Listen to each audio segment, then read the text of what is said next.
What's up, ladies and gentlemen? Showtime is the Blaze Gang with King's Critiques.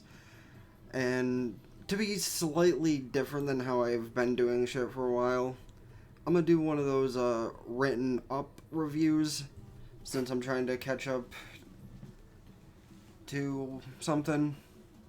So I'm gonna give a little bit of a spoiler warning here since I go more in depth with my written reviews than when I'm doing live reviews. So let's roll into how I had this being written out. I'll be writing this while trying to catch up to Jahy, which is about a girl who went from being a demon lord to a shape-shifting demon living in the human realm, going from lolly form to waifu form? I don't know. The first episode hasn't started yet, but that's what I'm gathering so far. And, well, I was close because within the first couple moments we're told she was second in command to the actual Dark Lord. Her powers of transformation come from a stone that had been a lot bigger at one point, but now it's just a tiny necklace, but brings her from her lowly state to being a babe of a server at a pub. Her boss, for the record, is even hotter. Also, kind of an airhead, but that's how that character trope usually is.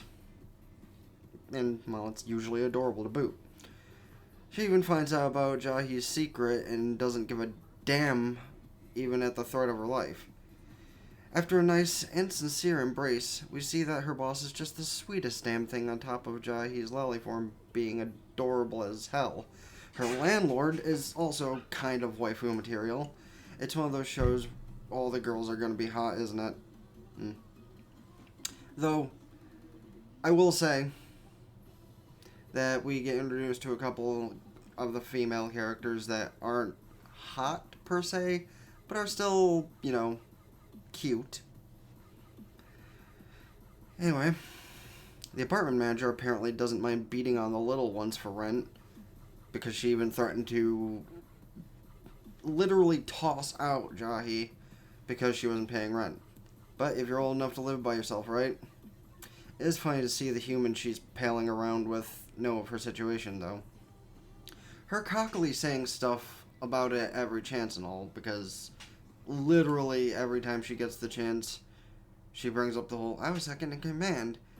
I could kick your ass if I wanted to. Blah, blah, blah, blah, blah, blah.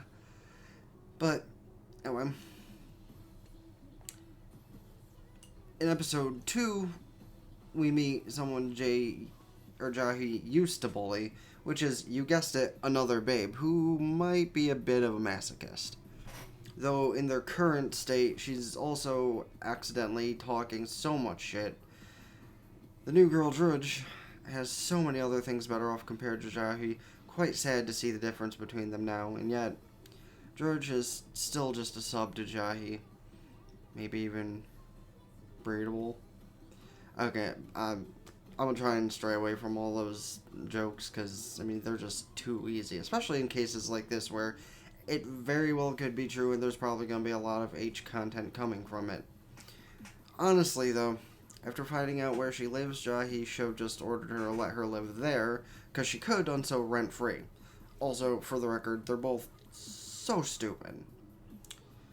Long run, though, I feel bad for Jahy, since in her lolly form, she can't do much more than an average child. For being evil, though, she did a good deed and got rewarded for it, as is the luck in anime sometimes. Kind of. Adorable as Jahy is now, she used to be no better than a drug lord or war criminal, offing those who she pleases at a glance. By episode 3, she's treating something bigger than what she had before, similar to how a guy would. Was that a dick joke? Yes, it was. Also, her airhead boss is outsmarting her. The hell, Jahy. I used to say Jay, but we'll bring up that pronunciation reference later. So she eventually goes to her masochist suck-up to try and get some affirmation, while also lying her face off.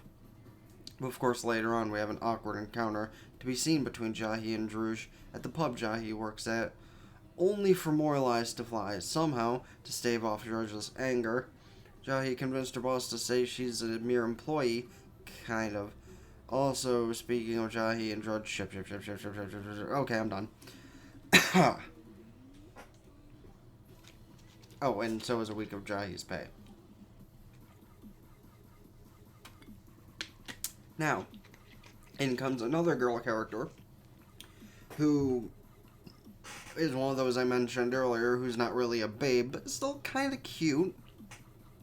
One that's actually more flat than Jahy called her apartment manager, but that's not the defining trait she has. She's a pesky one after Jahy's old job, but she's just kind of a screw-up, it seems. Suddenly, we have Clifford the big white Sheba. Then Sorva decides to transform into Jahy to give her a bad reputation, which, of course, backfires in the worst way possible. But at least the rent's paid, right? Plus, her shift is covered. Good job, Sorva. The common human issue, trying to make use of the money she has left and get more without much effort.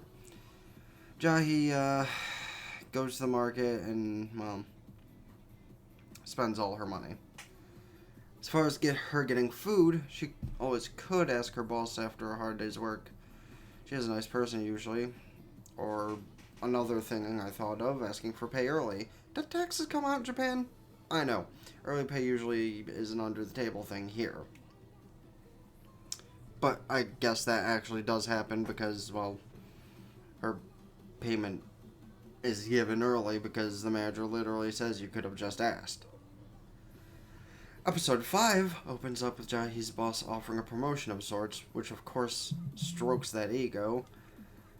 Then later she gets in trouble with the cops. Well, she does kind of resemble a night walker in that her normal outfit after being arrested again. She heard something about the woman who trapped her in the human world being around, which is probably not great, but also probably be wonderful. At least to us. But instead, just an old man wearing a magical girl outfit for now. It's kind of weird. Then, with typical anime logic, a formerly badass demon commander gets sick after talking shit to humans about getting sick, and she goes through something all of us do, the thought of how lonely we are in the end, though, again, in typical anime fashion, she was proven wrong of such thoughts. Oh hey, remember earlier's foreshadowing? Yeah, the magical girl pops up for a visit. Then the two stories collide, and she gets arrested as well. RIP. Also, apparently her name is pronounced Jahy, and as I mentioned before, I used to pronounce it as Jay. But at least throughout the start of this whole thing, I was pronouncing the name correctly as not to throw things off. Unless they changed it midway and I never noticed. But with episode 6 starting, we see how much the presence of the magical girl is legitimately terrifying Jahy. After a dozen or so scares, her boss happens upon her to help her out emotionally, and also on a metaphysical sense, because she ended up hiding in a trash can and smelled like literal hot garbage. But of course she panics thinking that's the issue, and she's not doing better. Which of course she screws herself by assaulting the wrong person, and as I'm typing this, things don't go wrong for that person. Well, but she comes up from the end KO'd. Yeah, the magical girl was that person and got one lucky strike on Jahy before, and in the human world she's pretty boned, it seems. For the record, I think that magical girl is about as much of a masochist as Drudge is. Also, she had everything thrown at her except for the kitchen sink. One cliche transformation later, and she's off with Jahy's mana crystal, resulting in her drinking to settle her problems like a normal human would do. But ends up crying out her problems to the friends she had made in the sisters, her landlord and her boss. Even if they barely have a clue what she's blabbering about, turns out Jahy and the landlords are both sappy drunks. The boss is crude in her own way, taking pictures of the two of them being drunk and getting along, probably just to remind them that they can. Plus, of course, it was hilarious. They ended up passing out in the pub, and the next morning Jahy was nude for some reason. Too bad they both weren't. But,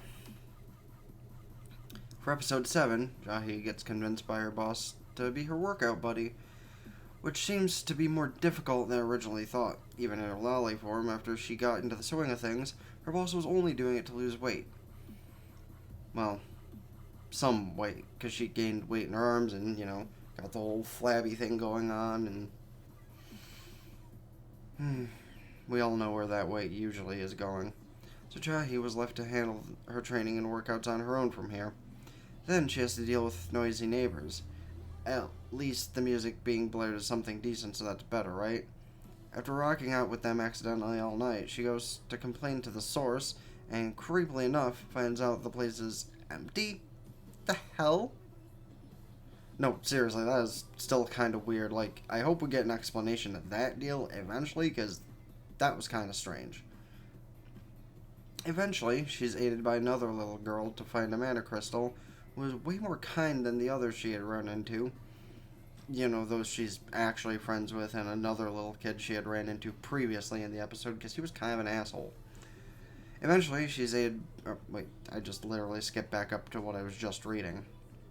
As usual, though, she runs away from potentially making a new friend, but gets caught up after tripping over herself. Literally. Also, in the post-credit sequence, that workout from earlier, the boss completely ruined it by snacking. And a small note, I do love the after-credit sequences, because usually they're funny as all hell. I need another sip of my drink, Jesus. Well, I guess reading the text ones I, typed out kind of does that shit. And yeah, I could edit this and cut out every time I take a sip, but it'd be like minimal editing for basically no reason. Anyway, meanwhile, in the next episode, Jahy gets picked up by Jose's personal driver and gets treated quite well on the way to meet up. Also, for the record, how'd Drudge going from being a masochistic underling to being a large business owner? I mean, she's definitely got the look in that suit, but still. After she explains what her company does, which is quite evil, so it adds up well enough, especially with the aura of malevolence spewing out, she asks Jahy to, give a speech, and ends up usurping it, because while starting the speech she was asked to make, Drudge, kind of interrupted it by talking out of turn and usurping the whole thing, and why didn't she need Jahy? However, after being dropped off, she did talk trash, followed by getting invited to a party in a week or so. After noticing the size difference between herself in her lolly form and her boss, and landlord, when being invited to a bathhouse, she makes use of her transformation to avoid both paying for it and being outshined body-wise to the extent she was. Because, she goes in and has to pay less for being a kid, and then she can pop back up and be able to be an adult when bathing, just to be more relaxed instead of being like, oh hey, jiggle jiggle, and still not terrible. Also, I'm pretty sure Sora was in there with them, but apparently she wasn't worth being shown in the episode. Furthermore, we see Drudge sucking up to Jahy in the best way possible by recreating their old lives. How sweet of her, though. Of course, eventually she gets happy enough, it also upsets her, so she returns home to continue yearning for what once was. And Drudge apparently made a doll of Jahy. Weird. In the next one, it's revealed I was right, and Sora was in the bath with Jahy and the others. Also, apparently, Jahy was using her shampoo last episode, so that's highly unfortunate for them. Also, for the record, I thought Sora was as flat as they come. She's not as well off as the landlord, but at least she has something there, which is better than nothing, right? I mean, look at the magical girl. She's actually flat. As with most humans, Jahy goes to the store with an objective in mind and ends up buying some useless crap she doesn't even need, but at least she buys a fake lightsaber to amuse herself, until she realizes she fucked up.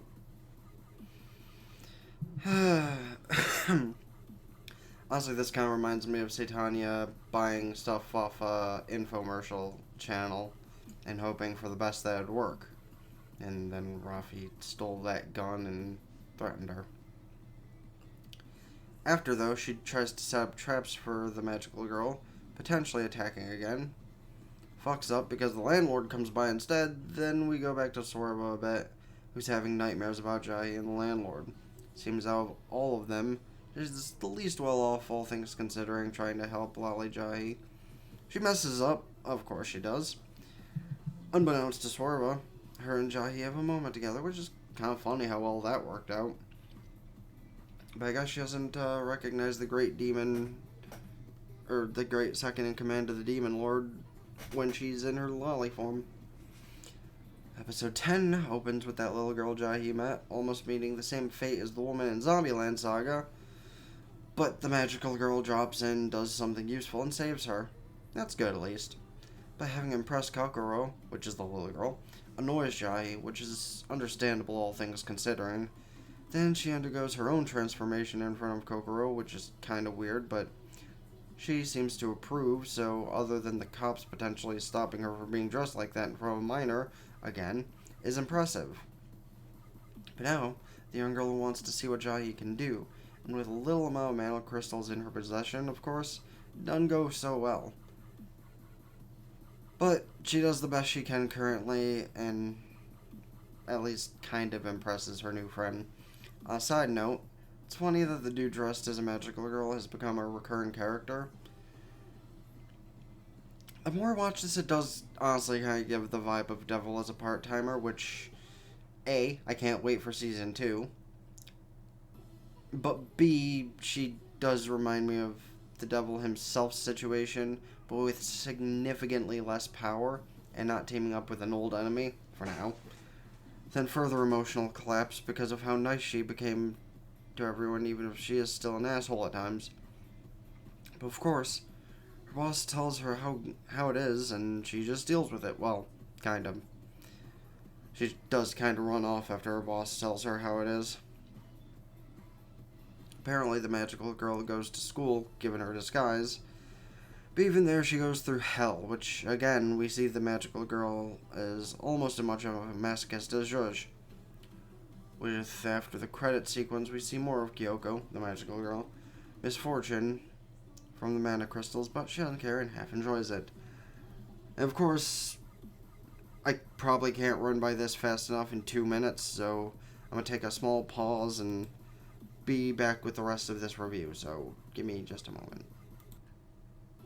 Okay. After my brief pause, let's return for the final episode. Episode 11. Being the newest episode, I was going to watch live and had I finished writing this yesterday, but since I didn't, I'll start watching live next week. And just write things down for this episode as well. Midway point through the season, and we get a new intro too. Sweet. Before the opening credits roll, we see her trying to grow her own food and see some new potential characters run through the new intro sequence, including a girl who kind of resembles Jahy as far as stature goes. It'll be fun to see who that is eventually. Jahy also goes insane with the plant she's trying to grow and give it a name, walk it to hope it to get even a little sprout rise up. Then, once it sprouted a little, she thinks she killed it. No, wait. Those were the bugs. But even at going to a further extent than needed, she did save the plant, which, good for her, and eventually, success. The tomatoes began growing, but then mistakes were realized. She actually grew habanero peppers, not tomatoes. Big oof, as the kids say. After that whole mishap, the landlord apparently needs a new place to stay, so she moves in with Jahy. After being told to move into the empty room, even she admits she'd be lonely. Night 1, as one would imagine, went over fabulously. Every little problem that rises between Jahy and the landlord, she comes up with new things to convince our demon lord friend. Also, I just realized, Jahy wears Crocs in her lolly form. Demonic is right. After being basically humiliated by a drudge, she gives her exactly what she wants and talks shit to her, so who's the real winner? Despite how Jahy was left to feel, anyway. Then further misunderstandings take place, but be cleared up shortly after, but more bullshit is fed to Drudge, however, that leaves Jahy to pay for things instead. Another screw-up on her half. Returning home to the landlord, who has only been there a day but seems to be a complete nuisance, She gives her a talking to and actually gives a life lesson worth taking notes of. So she goes back to her sister and all is well. But, of course, the reason she left initially was for a dumb reason, but at least she's gone, right? And by the end of the episode, we see the girl from the new intro, along with Jahy, is the Dark Lord we've been hearing so much about. Why am I not surprised about this? There's a couple months worth left of the series, and I'm looking forward to how all this goes along. As I mentioned before, I will bring you guys live reactions for this series from next week onward. And I would like to mention and give a thank you to Dubstep Songs Tom for the remix of the Jahy first half of the series or season intro that's been playing in the background this whole time.